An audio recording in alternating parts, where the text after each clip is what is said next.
memberi hikmat. Kitab suci menuntun kepada keselamatan.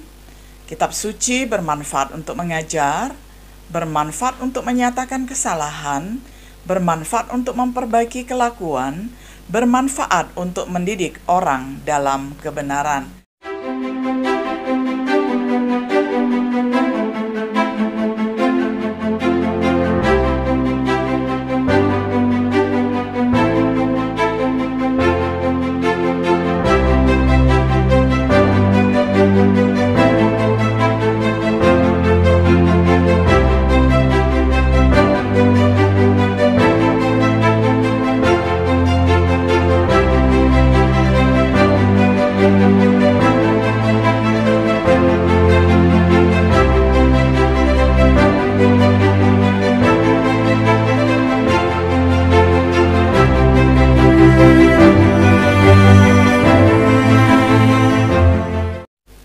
Shalom, sahabat setia yang dikasihi oleh Tuhan.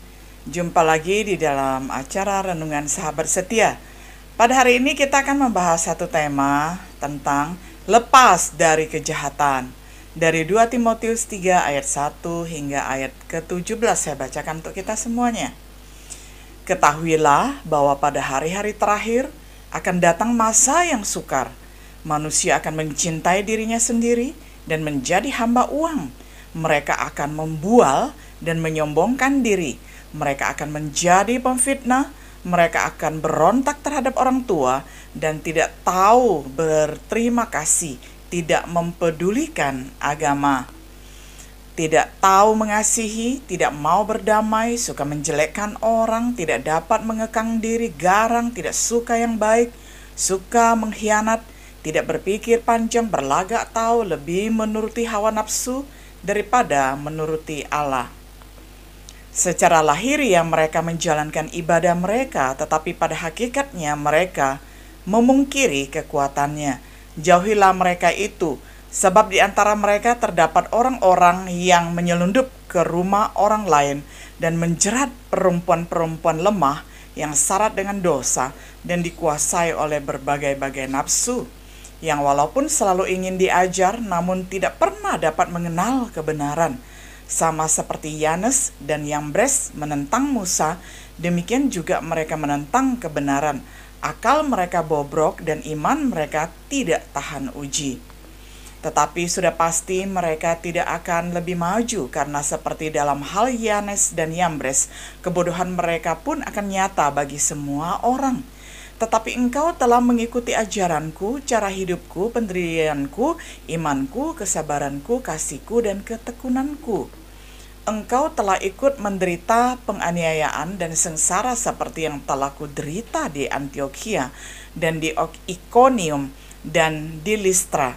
Semua penganiayaan itu kuderita dan Tuhan telah melepaskan aku daripadanya. Memang setiap orang yang mau hidup beribadah di dalam Kristus Yesus akan menderita aniaya. Sedangkan orang jahat dan penipu akan bertambah jahat. Mereka menyesatkan dan disesatkan.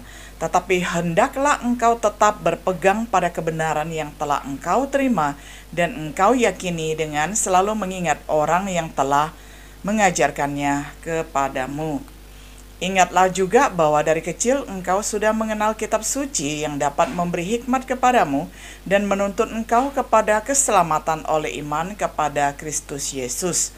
Segala tulisan yang diilhamkan Allah memang bermanfaat untuk mengajar, untuk menyatakan kesalahan, untuk memperbaiki kelakuan, dan untuk mendidik orang dalam kebenaran. Dengan demikian tiap-tiap manusia kepunyaan Allah diperlengkapi untuk setiap perbuatan baik. Sampai sedemikian jauh pembacaan firman Tuhan dari 2 Timotius 3 ayat 1 hingga ayat ke-17. Setelah peristiwa kejatuhan manusia dalam dosa yang dikisahkan di dalam Kejadian 3, maka berkembang biaklah dosa dan kejatuhan manusia di bumi. Alkitab menyatakan bahwa kejahatan manusia besar di bumi dan bahkan kecenderungan hatinya selalu membuahkan kejahatan semata-mata. Kejadian 6 ayat 5. Berdasarkan hakikat Allah yang Maha Kasih dan Maha Adil, maka Ia menghukum manusia berdosa, yaitu menenggelamkan isi dunia dengan air bah. Bersamaan dengan itu, menyelamatkan satu keluarga yang hidup saleh dengan berdasarkan kasih karunia Allah. Kejadian 7 sampai Kejadian 9. Setelah penghukuman itu, kejahatan manusia tidak berakhir. Karena itu Allah menghukum Sodom dan Gomora dengan api. Kejadian 19. Hukuman ini diberikan karena kejahatan dan dosa mereka sangat besar. Kejadian 18 ayat 20. Demikian seterusnya dalam perjalanan hakim-hakim, zaman para nabi, bahkan sampai pada zaman perjanjian baru. Kejahatan manusia memuncak pada zaman akhir atau akhir zaman. Alkitab menyatakan bahwa pada akhir zaman adalah masa yang paling sukar, 2 Timotius 3 ayat 1. Walaupun di pelbagai kehidupan manusia semakin maju dan modern, namun kemajuan ini tidak dapat melenyapkan kejahatan, bahkan dunia semakin hari semakin jahat. Sedangkan gereja Tuhan atau orang percaya hidup di dalamnya. Bagaimanakah sikap gereja terhadap kejahatan dunia di akhir zaman ini?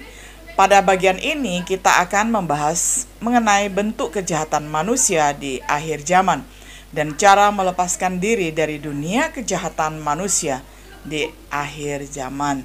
Yang pertama, latar belakang. Paulus menasihati Timotius supaya Timotius siap menghadapi kenyataan yang akan terjadi di akhir zaman, yaitu keruntuhan nilai moral di kalangan gereja. Kejahatan-kejahatan yang diungkapkan oleh Paulus sebagai keadaan yang paling buruk akan terjadi atau dibuat oleh orang-orang Kristen yang menolak kebenaran dan kekuasaan Injil. 2 Timotius 2 ayat 3. Yang kedua, bentuk kejahatan manusia di akhir zaman. Pada bagian ini diuraikan secara sistematis mengenai kejahatan manusia dalam relasinya secara vertikal dengan Allah, secara horizontal dengan sesama manusia, dan secara internal dengan dirinya sendiri. Yang pertama, secara vertikal, menjalankan ibadah yang bersifat lahiriah, ayat yang kelima. Ibadah yang bersifat lahiriah didasarkan kemunafikan belaka.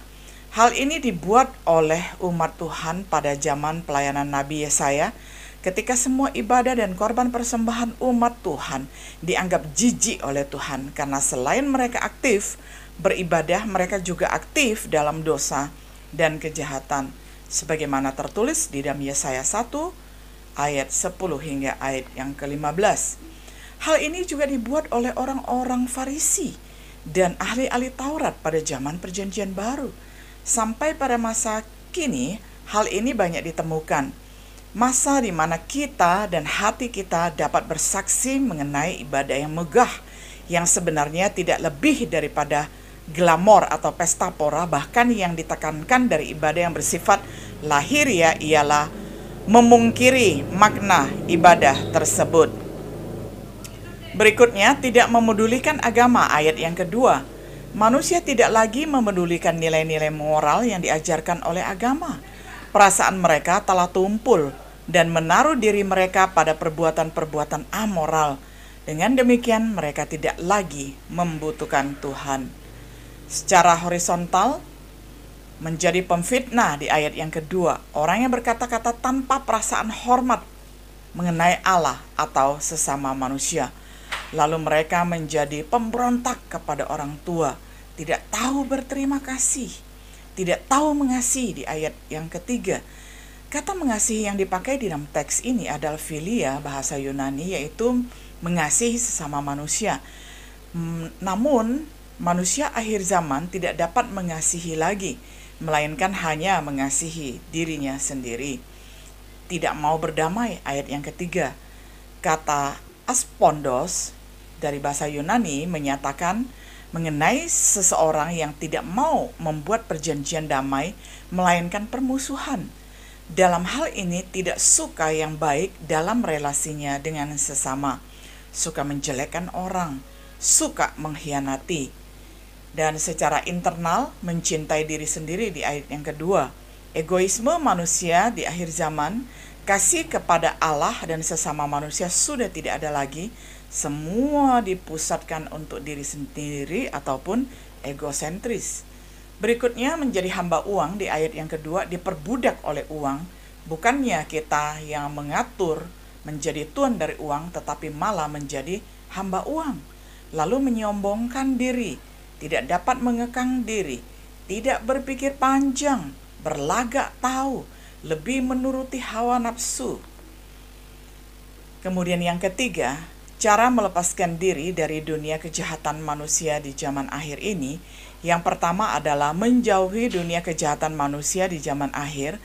Paulus menasihati Timotius supaya menjauhi orang-orang yang hidup dalam kejahatan. Maksudnya jangan turut melakukan kejahatan seperti orang-orang jahat. Pemazmur juga berbicara mengenai pokok ini, yaitu tidak berjalan menurut nasihat orang fasik, tidak berdiri di jalan orang berdosa, dan tidak duduk dalam perkumpulan pencemooh. Mazmur 1 ayat 1. Yang kedua, meneladani pola hidup yang benar, ayat yang ke-10.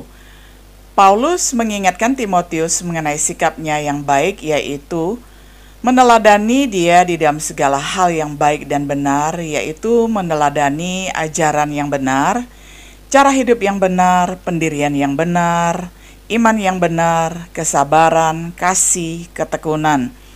Kekayaan ini merupakan kekuatan untuk hidup di tengah-tengah manusia yang jahat di zaman akhir. Yang ketiga, menderita demi Kristus, ayat 11-12. Paulus juga mengingatkan bahwa Timotius telah turut menderita penganiayaan, namun Tuhan melepaskan sesuai kesaksian Paulus. Hal ini adalah kekuatan dasar untuk menghadapi penderitaan yang mungkin datang dari kejahatan orang lain. Yang keempat, tetap berpegang pada kebenaran kitab suci, ayat yang ke-14. Timotius sudah menerima dan meyakini kitab suci sejak masa muda dan mengangkat peranan kitab suci untuk mengantisipasi keadaan zaman di zaman akhir, yaitu memberi hikmat. Kitab suci menuntun kepada keselamatan. Kitab suci bermanfaat untuk mengajar, bermanfaat untuk menyatakan kesalahan, bermanfaat untuk memperbaiki kelakuan, bermanfaat untuk mendidik orang dalam kebenaran. Sahabat setia yang dikasihi oleh Tuhan, aplikatif reflektifnya bagi kita di dalam renungan ini adalah: pertama, selidikilah dan telitilah lingkungan di mana saudara berada. Apakah ada bentuk-bentuk kejahatan yang sama dengan yang sudah kita bahas di dalam uraian ini? Yang kedua, bagaimanakah keadaan saudara sekarang? Apakah saudara sedang berada dalam kondisi seperti manusia jahat di zaman akhir? Allah masih menunggu saudara untuk beralih kepadanya. Yang ketiga, maukah saudara menjalani kelepasan dari dosa dan kejahatan yang ada di zaman akhir ini? Kiranya dan setiap kita biarlah dapat menjadi orang-orang yang senantiasa berpegang teguh pada ajaran dari kitab suci ini, sehingga setiap kita setiap hari memiliki pembangunan di dalam iman, terus bertambah-tambah di dalam kasih, terus bertambah-tambah supaya mempunyai kekuatan untuk melepaskan diri dari kondisi yang jahat di sekeliling kita, supaya jalan hidup kita walaupun semakin hari menuju kepada rembang petang, tetapi kita semakin bercahaya karena diterangi oleh firman Tuhan yang adalah pelita kehidupan. Kiranya Tuhan menolong kita semua untuk dapat melakukan firman-Nya. Shalom.